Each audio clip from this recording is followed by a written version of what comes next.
Gunsmoke. Brought to you by L&M, the modern cigarette that lets you get full, exciting flavor through the modern miracle of the pure white miracle tip. Live modern. Smoke L&M.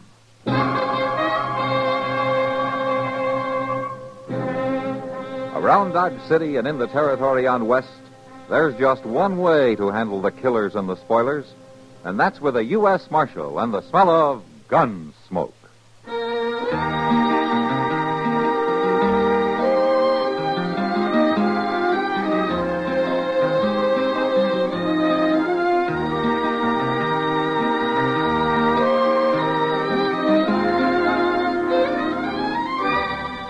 Gunsmoke, starring William Conrad.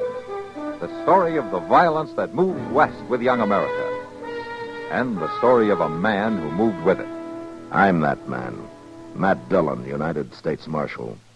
The first man they look for and the last they want to meet. It's a chancy job, and it makes a man watchful. And a little lonely.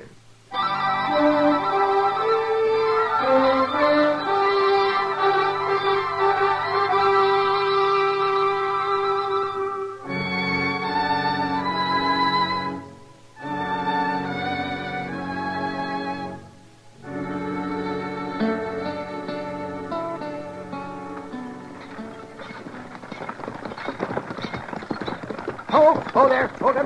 Matt, wait a second. Oh, now, you blasted team. I want to talk to you, Matt, if I ever get this confounded team to stop. Whoa! Are you driving that buggy, Doc, or you're just being tucked? Oh, this blasted team. They got mouths of solid iron. They're probably trying to run away from that squeaky wheel. You don't grease that thing, you're going to twist off a spindle one of these days. It'll last as long as I will. Oh, say, Matt, I just drove in from Meadow Flats. Oh? Well, every man to his own pleasure. It wasn't pleasure, confound it. And I got something that'll wipe that grin off your face, too. That's so? Yes. Burke Reese and that ornery boy of his. They've been kicking up their heels again. Oh? Who are they after this time? Pezzy Neller and his wife. They've got that homestead, next to the Reeses. Yeah, I know the place. What happened? Well, it seems Burke Reese and his boy kind of hoorah'd him a little bit last night. They burnt one of Pezzy's chicken houses and fired off a few shots, and Pezzy's acting real funny about it. How you mean? Well, he didn't want me to say anything about it. He claims he doesn't want any trouble.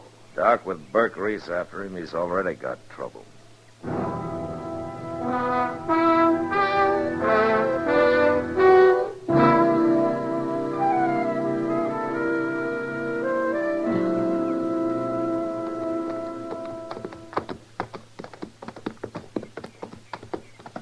There's old Pezzy, Mr. Dillon, scratching around the ashes there.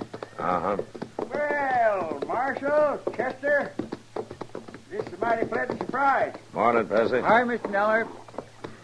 Get down and set a spell. Oh, thank you.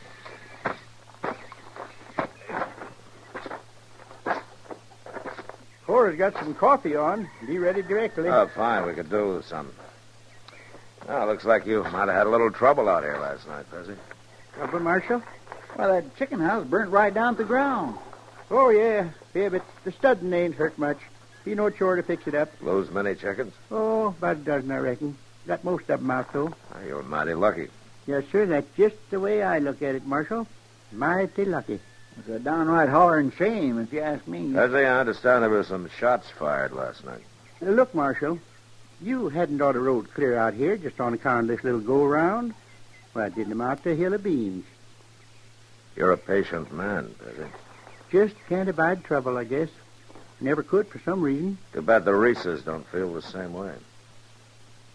Isn't that who it was? Burke Reese and that bullying son of his, Spike? Well, I just wouldn't rightly know for sure. It was awful dark last night, Marshal. There was two fellas on horseback. That's all I could tell. Uh-huh. You been bothered before? Oh, a couple of nights this week. Might be the same two fellas. Might not. Hard to say. What'd they do? Oh, just galloped around the house a couple of times, shooting off their guns. Didn't do no harm much, though. Has Burke Reese been trying to buy you out, Pezzy? Well, he did make me an offer last week. Only about a third of what the place is worth, though. Anyhow, I ain't aiming to sell. Neither was Ed Talmadge. He had the homestead north of Reese, remember? Yes, I remember. Reese bought that place for about a third of what it was worth, Bessie. From Ed's widow. You know, I never could figure who Dry Gulch did that night. Look, Bessie, if you'll sign a complaint, I'll have both of Reese's locked up inside an hour. Won't do no good, Marshal. It is dark. I couldn't swear in court it was them. And you know what'll happen. You don't even pack a gun, Bessie. Guns just lead to trouble, Marshal. I'm a mild sort of man, I reckon, and a believer in nature. Like with their herd of cattle. Storm comes up, they just turn their tails to the wind and wait it out. A man can learn a whole lot from animals. Sure he can, Bessie. But Burke Reese learned his from a mountain lion.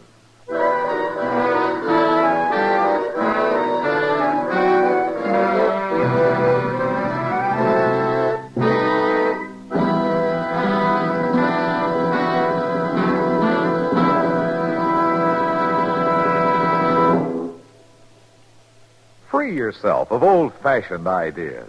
Why don't you live modern? Live modern. Live modern. Free up. Freshen up your taste. Smoke an L&M. Live modern. Smoke modern. Smoke L&M.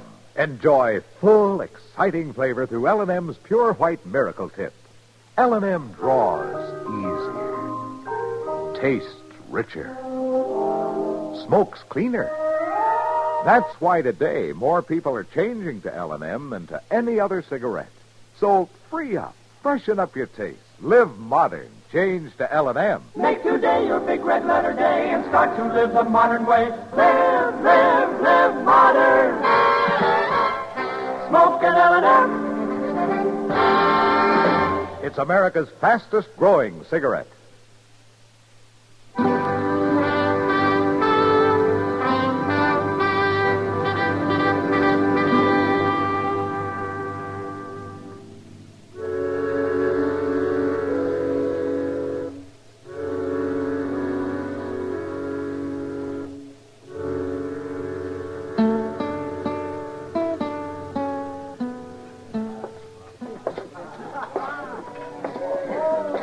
I declare, Mr. Dillon, the Long Branch ain't never had this big a Saturday afternoon before. Quite a crowd in town, all right. I don't even think we can get up the bar. Well, they edge along the side here. Well, maybe I can do it empty, but it's sure going to be a tight squeeze, ooching out full of beer. You get that full, Chester, and I'll leave you here. Imagine you in here in daylight. Chester needed a beer, Kitty. Oh, he brought you along to chaperone him, huh? Well, I got a hunch you brought me along to pay for it. How you been? No complaints. Look at this crowd. You ever see such a mob? Yeah, from the looks of things, the fights will be starting even before dark. Yeah. Want to have a beer with us? No, thanks. It's too early for me. But if you're around about 3 a.m., I'll have some supper with you. Sounds good. Try to make it. Well, he seems happy enough. That's old Burke Reese, Mr. Dillon. Yeah. And Spike along with him. Now, there's a pair that's due for a hanging. They're overdue, Kitty. Well, howdy there, Marshal. Mighty nice to find you on the job. Ain't that right, Spike, huh? You know, I can usually find some good in anybody but those two. Especially after they murdered Ed Talmadge last year. There was no evidence, Kitty. No witnesses. Oh, all right, Matt, but everybody knew they did it. Yeah, but the law has to go on proof, or it stops being the law.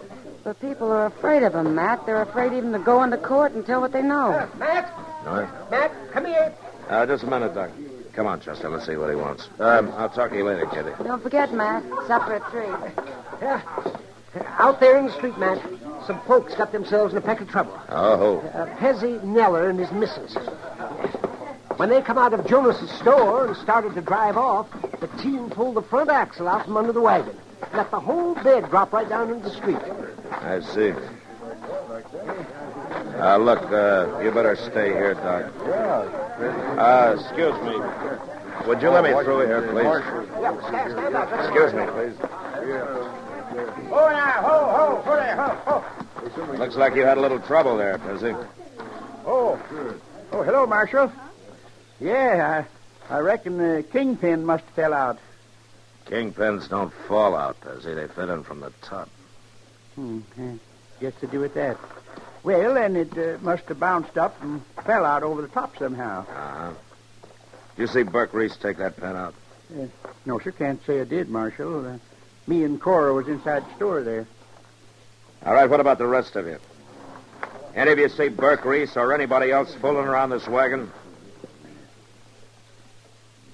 Not one of you saw a thing, huh? Don't bother about it, Marshal. We just lost a little flowers, all. About all we bought, in fact, except a roll of heavy wire for a clothesline. Of course, it wasn't hurt none. You all right, Miss Noah? It ain't nothing, Marshal. Just cut my mouth a little. You better let Doc take a look at it. Oh, the bleeding's pert near stopped. Reckon I bumped it on the kickboard when I got throwed out. Pezzy, if you don't care about yourself, you might think about your wife here. Now, don't you go plaguing him, Marshal. Pezzy's been taking care of me for a good lot of years now. And he ought to keep on doing it, ma'am. Pezzy's got his principles, Marshal, and I respect him for 'em. He's a mild man, and he can't abide violence. All right. All right. Some of you men give him a hand there, will you? Come on, Chester. Yeah, you sure can't help him much when he won't lift a hand to help himself. There's one way I can, Chester. I don't like doing it, but somebody's got to. What's that? I'm going to show Burke Reese up for the coward that he is.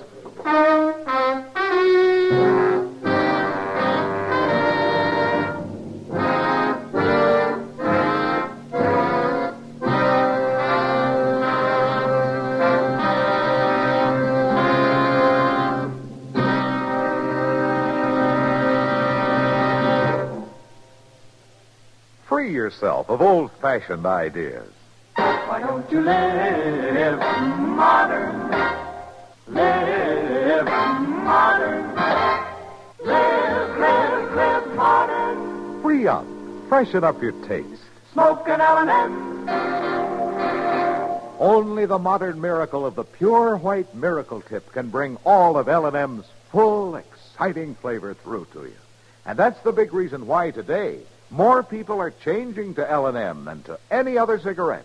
Remember, L&M draws easier, tastes richer, smokes cleaner.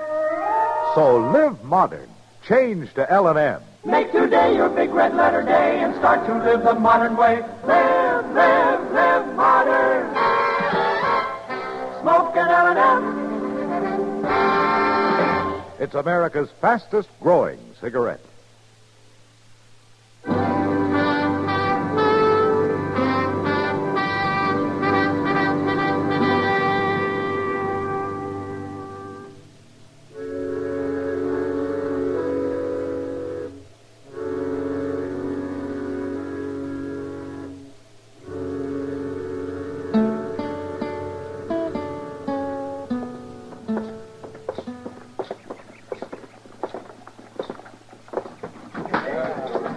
There they are, Mr. Dillon, sitting over there at the poker table. All right, Chester, you move on down there by the end of the bar. Just keep him off my back, that's all. All right, sir. But you watch him, Mr. Dillon, and make him be awful mean. What was the trouble out there, Matt? I didn't hear any shooting. Later, Kitty. Right now, you better stay clear. Matt, where are you going?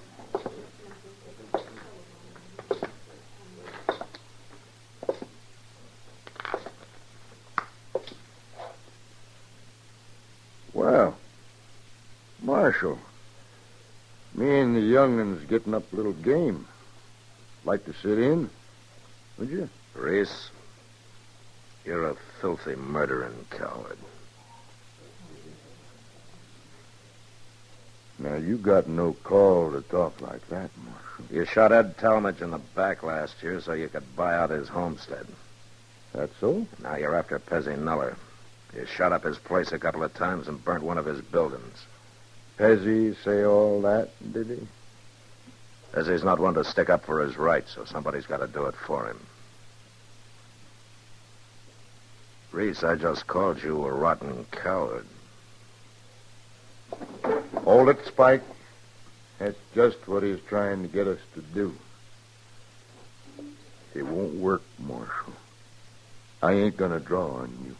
Of course not. You're too yellow, both of you.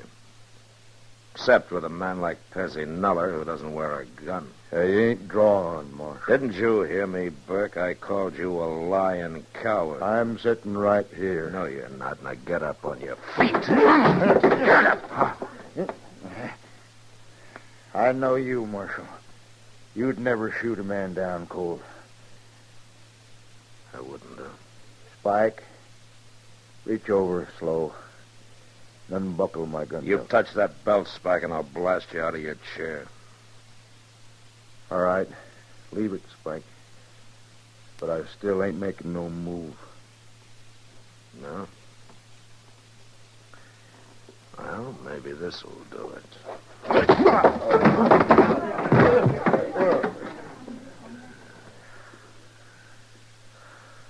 All right, what about it, Reese? I'm staying right here on the floor, Marshal. You sit tight, Spike. I told you, Marshal, no matter what you do, I ain't gonna draw against you. You're a smart one, Reese. You're smart just like a rattlesnake. Now you get up and get out of here. Get out, both of you, before I kick you to death.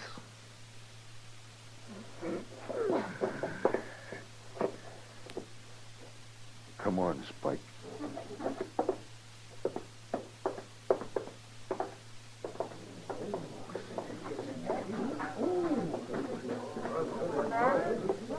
I've never seen you act like that before. Yeah, I know, Kitty. Not that I blame you. I know they wouldn't draw either one of them. I just wanted to show them up for the cowards they are. Well, now I'm afraid there's only one more thing I can do for Pezzy Nuller. What's that, Matt? Attend his funeral.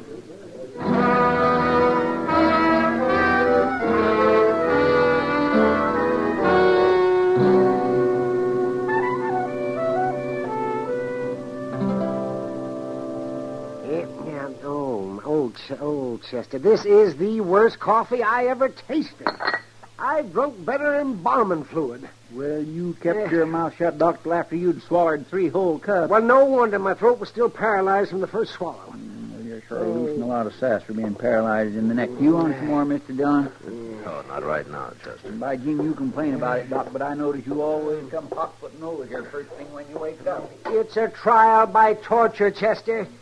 If I can live through Chester's coffee, I can face anything the day brings. Well, forevermore, what do you know? Yeah? What is it, Chester? Pezzy Nuller, coming down the street there in his wagon. No? Well, Matt, how do you figure a man like that? He doesn't want any trouble, he says. He can't abide violence. He don't even realize he's on borrowed time. I guess not, Doc. All he was worrying about yesterday afternoon was getting back home and putting up a clothesline for the missus. Just a couple of babes and a forest of wolves. He stopped right out in front here, Mr. Dillon. Marshal Dillon. Now, let's see what he wants. Morning, Pezzy. You're up early, aren't you? Reckon I am at that, Marshal. Oh, hello, Doc. Mighty glad to find you here. There's something wrong? Well, in a way, I guess there is, Marshal. Had a little accident out at our place during the night. Accident? Who? Doc, I reckon you better take a look there in the wagon bed. Just throw back the cover. All right. Give me a hand here, Chester. All right, Doc. Mighty sorry to have this happen, Marshal, but it's just one of them things that couldn't be helped, I reckon. Mr. Dillon, it's the Reeses. What? They're dead, Matt. Both of them.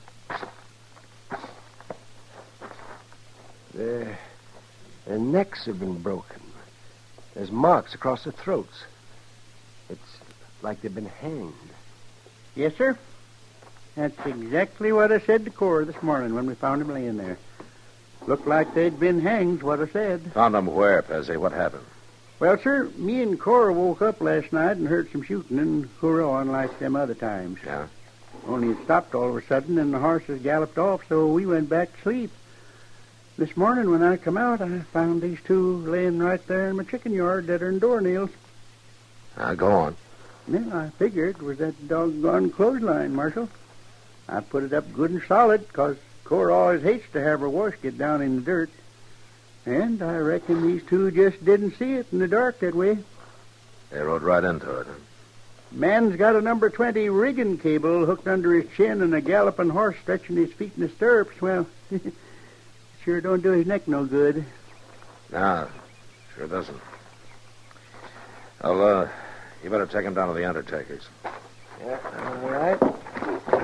I'll ride along with you, Pezzy. Might as well earn my fee.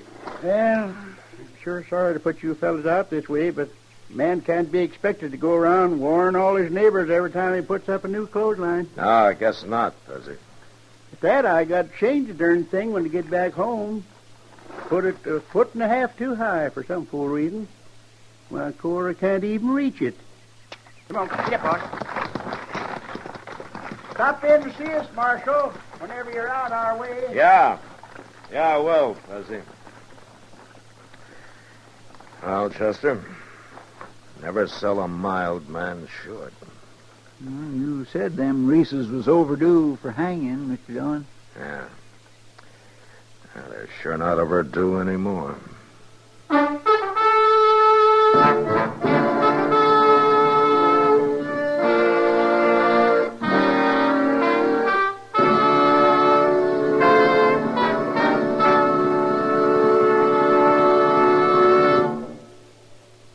In a moment, our star, William Conrad.